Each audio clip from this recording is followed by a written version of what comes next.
کہ میں تو اتنا بڑا آدمی ہوں کہ ٹھیک ہے تو اتنا ہی بڑا آدمی ہے، میں تو جبلہ ابن اوہم ہوں کہ ہاں تو جبلہ ابن اوہم ہے، مگر یہاں کھڑا ہو جا یہ تجھے تھپڑ مارے گا۔ کمال ہے، میں اتنا بڑا آدمی اور یہ 2 ٹکے کا آدمی مجھے تھپڑ مارے گا کہ ہاں مارے گا؟ تمہارے یہاں چھوٹے بڑے کی کوئی تمیز نہیں کہ ہاں لا الہ الا اللہ محمد الرسول اللہ صلی اللہ علیہ وسلم پڑھنے والا یہاں سب ایک ہے، جس نے کلمہ پڑھا سب ایک ہو جاتے ہیں۔ ماشاءاللہ کا کومنٹ لازمی کریں، جزاک اللہ۔ کل ایک آدمی 4 مہینے افغانستان کے مجاہدین کے ساتھ گزار کے آیا، دوست آدمی ہے، جہاں اس نے اور باتیں بتائی وہاں ایک یہ بات بتائی کہ ایک محاذ پہ ایک روسی کو پکڑ لیا، روسی بدماش کو پکڑ لیا، وہ جو آئے ہوئے ہیں نا، اس نے کلمہ پڑھ لیا، مسلمان بن گیا۔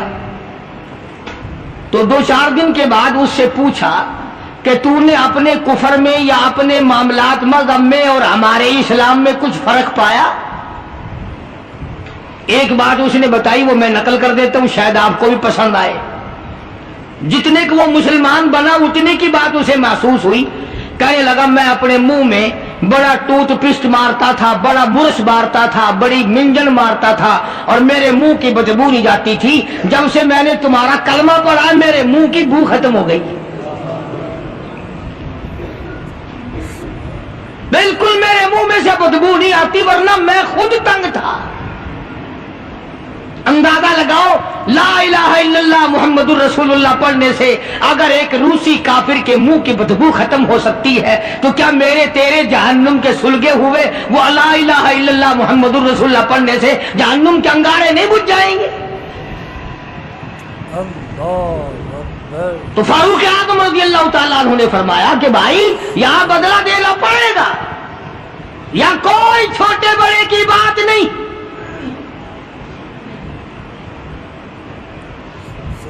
چنانچہ فاروق اعظم رضی اللہ تعالیٰ عنہ کی عدالت سے گھبرایا، اور اس بات سے وہ گھبرایا کہ یہاں اتنا عدل، اتنا انصاف، کسی کا کوئی لحاظ نہیں، سب کے لیے ایک قانون اور ایک مساوی حقوق اور سب کے لیے ایک سا درجہ رکھا ہوا ہے۔ چنانچہ مرتد تو ہو گیا، کافر دوبارہ ہو گیا، مرتد ہو گیا، اور اس بات کو پسند نہ کیا کہ شہزادہ بادشاہ کا بیٹا ایک دیہاتی کے ہاتھ سے تھپڑ کھائے اور بدلہ دے۔ تو سیدنا فاروق اعظم رضی اللہ تعالیٰ عنہ نے یہ ثابت کر دیا کہ مسلمان بادشاہ کے سامنے، مسلمان عدالت کے سامنے تمام چھوٹے بڑے امیر غریب ایک ہیں، یہاں کسی کی چھوٹے بڑے کی رسائی نہیں ہونی چاہیے۔ بلکہ عہد فاروقی نے اس قسم کی مثالیں قائم کی، اس قسم کی مثالیں قائم کی، جنگ میں جہاد میں رشتہ دار سامنے آ گئے۔ فاروق اعظم رضی اللہ تعالیٰ عنہ کو خود نبی کریم صلی اللہ علیہ وسلم نے دیکھا کہ سگا ماموں ہے اور اس کو نیچے ڈال رکھا ہے اور پیر کے نیچے پیر دبایا ہوا ہے اور ایک ہاتھ میں پیر پکڑ کے اپنے ماموں کو بیچ سے پھاڑ رہے ہیں، فاروق اعظم بیچ سے چیر رہے ہیں۔ تو نگاہ پڑی محمد کریم صلی اللہ علیہ وسلم کی، فرمایا اے عمر یہ تو تیرا ماموں ہے۔ عرض کی آقا جب تک آپ سے نہیں جڑی تھی یہ سب مامے نانے تھے، اور جب آپ سے جڑ گئی اب تو یہی دین ہے، یہی دنیا ہے، جو تیرا ہے وہ میرا ہے، جو تیرا نہیں وہ میرا نہیں۔ وہ اپنا رشتہ دار ہی نہیں جو تیرے دروازے کی غلامی نہیں کرتا۔ عرض یہ کرنا چاہتا ہوں کہ ہم لوگ اپنے آپ کو جنت کے وارث بنائے پھرتے ہیں، جنت کے ٹھیکیدار بنے پھرتے ہیں، نماز کی پابندی ہم نہیں کرتے، قرآن کریم کی تلاوت کو ذوق شوق سے ہمارے یہاں نہیں رواج۔ میں تو دیکھتا نہیں کہ کوئی عورت دن میں منہ بناتی ہو کہ آج ہمارے گھر میں کسی نے تلاوت نہیں کی، ہمارے گھر میں آج لعنت برسی ہوگی رحمت کے بجائے۔ پورے سال میں اگر گھر میں قرآن کی تلاوت نہ ہو عورت کو افسوس نہیں، مرد کو افسوس نہیں، بڈھی مائی نہیں افسوس کرتی، کوئی چھوکری افسوس نہیں کرتی۔